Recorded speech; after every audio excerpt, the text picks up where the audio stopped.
Haleluya. Tunaelewana watumishi wa Bwana? Na ndio maana kesho kutwa, siku ya Jumapili, tutakuwa tunahubiri habari ya kufufuka kwa Yesu, ambaye leo hii Ijumaa tunazungumza saa 9 alipokuwa anakata roho. Saa 9 watu wanamuona Yesu amekata roho saa 9. Kumbe akata roho tu, manake amemaliza vita vya kimwili kati ya watu waliokuja kimwili, akaingia katika ulimwengu wa roho, akaingia kwenye vita vya rohoni. Nasikia amen watu wachache hapo. Na shetani alipoona akatimua mbio, akaenda kuzimu.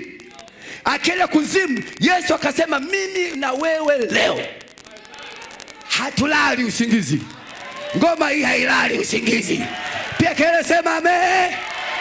Akaenda kuzimu chwa. Yesu naye akamfuatia kuzimu chwa. Kule kuzimu ni giza wakati wote. Mwana wa Mungu ni nuru. Alipoingia chwa, akaona nuru. Shetani akasema, "Hey, umekuja kufanyaje? Umekuja kutasa?" Kabla ya wakati akasema, "Hapana. Nataka kitu kimoja." Nini? Leta funguo. Leta funguo. Leta funguo. Leta funguo. Leta funguo. Leta funguo. Shetani likarusha funguo. Halafu Yesu akaidaka chwa. Halafu akatoka kuzimu. Akatoka kuzimu. Piga kelele sema amen.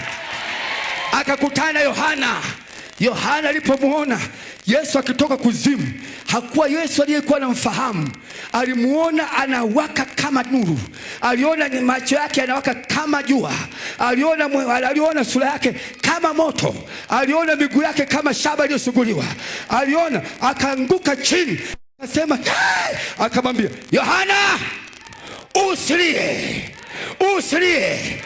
Usilie. Usilie. Usilie. Nilikuwa nimekufa na sasa ni hai. Nina funguo za kuzimu na za mauti. Sijasikia amina watumishi hapa. Sijasikia amina watumishi wa Mungu hapa.